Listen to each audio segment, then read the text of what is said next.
ازيكم حبايب قلبي؟ عاملين ايه؟ يا رب تكونوا بخير. يوم جميل سعيد عليكم ان شاء الله.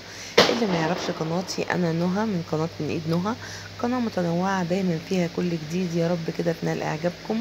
النهاردة انا بقى خدتكم لجولة بورسعيد. عايزة اقول لكم يا جماعة مدينة جميلة جدا جدا.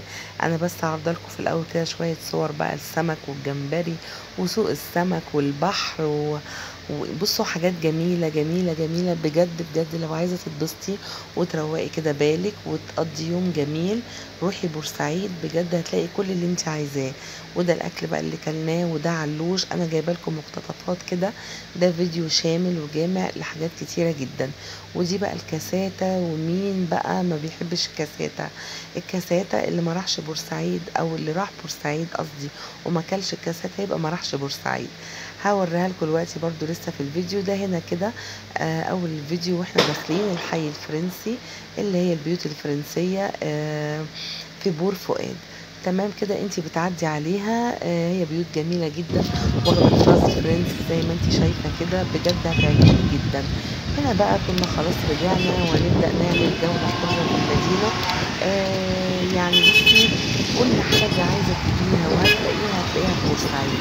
هنا بقى ده سوق البازار، طبعا مش أشهر الأماكن اللي هتشوفيها وتروحيها. في سوق بازار قديم وفي سوق بازار جديد. احنا دلوقتي في الايه، في الجديد. ده بقى علوش. انا قلت اصور لكم كده الشارع. وعلوش طبعا ليه كذا فرع هناك في بورسعيد، ده من اشهر الهايبرات هناك. هنا ده بقى سوق السمك. طبعا في اسماك بقى يا جماعه، ما تقوليش بقى اي حته. بورسعيد طبعا مشهوره باجمل الاسماك واغرب الاسماك، والجمبري بقى والاستاكوزا والكابوريا والحنشان والصبيط والكاليماري. كل حاجة كل حاجة بجد هتلاقيها هناك. انا انبهرت لما دخلت يا جماعة سوق السمك. بسم الله ما شاء الله تبارك الله، جميل جدا. لو وصلتي لحد هنا في الفيديو معايا، اوعي تكوني نسيتي تحطي اللايك. انزلي حالا دلوقتي حطي لي لايك واطلعي كملي الفيديو تاني. ده كده كان اكل اسماك، اكل قصدي عصافير بيتباع عندهم برضو. هنا كملنا الجولة بقى في سوق الاسماك، وانا عامله لكم برضو فيديو منفصل لسوق السمك. يا رب يعجبكم، يا رب تكونوا شفتوه. وعايزاكي تكتبي لي انت بتشاهديني من انهي بلد، ده بيفرق معايا جدا. وده بيحسسني كده ان انا يعني عايزه اشوف بقى اكتر البلاد اللي انا محبوبه ومتشافه منها فين. وانا بحبكم كلكم في الله ربنا العالم يعني. واي تعليق بجد بيتكتب لي، عايزه اقول لكم ان هو بيحفزني جدا. وبيبقى نفسي لو حد كتب لي مثلا اعملي طريقه كذا او وصفه كذا، او نفسنا فلوج في مكان معين كذا، بجد بجد ببقى فرحانه جدا. وببقى نفسي ألبي كل طلباتكم، ويا رب دايما أكون عند حسن ظنكم. بصوا بقى يا جماعة السمك البلطي وجماله.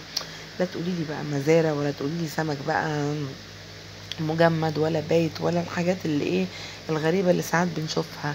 هنا والله يا جماعة بجد شفت أسماك صاحية بتلعب. كابوريا وانا جايه انقيها قامت ماسكه في ايدي، حتى خضتني. مش راسي بايدي. بسم الله ما شاء الله، اسماك روعه، اسماك صاحيه، اسماك لسه طالعه من البحر. حاجات جميلة جميلة جدا بجد. طبعا في بقى المطاعم عايزة بقى تشوي تقلي تعملي صواني، تشربي شوربة سي فود. انا عن نفسي بقى عملت ايه، انا خدت بوري مشوي وكابوريا وجمبري مشوي، وعملنا جمبري باتر فلاي رائع يا جماعة، اللي هو بالزبدة ده في حتة تانية خالص، بجد جميل جدا جدا.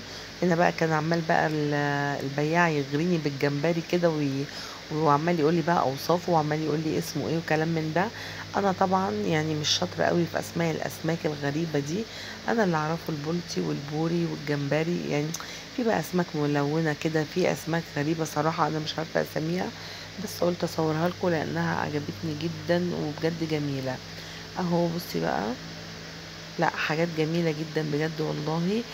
ده سوق السمك اللي هو حلقة السمك اللي في سوق البازار الايه الجديد. في طبعا حلقة سمك في سوق بازار قديم، بس انا ما رحتهاش لان طبعا كنت طالعة رحلة.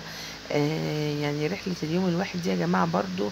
اما رحت المدينة وحبيتها، حسيت ان انا يعني ما خدتش راحتي في اليوم ده.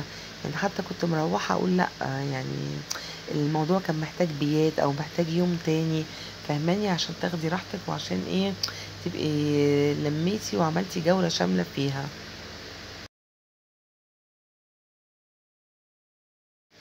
هنا بقى كنا داخلين علوش زي ما انت شايفة كده. طبعا علوش من اكبر الهايبرات هناك زي ما قلت لك، وليه فروع كتيرة جدا. وعايزة اقول لك يا جماعة عنده كل حاجة من الابرة للصاروخ.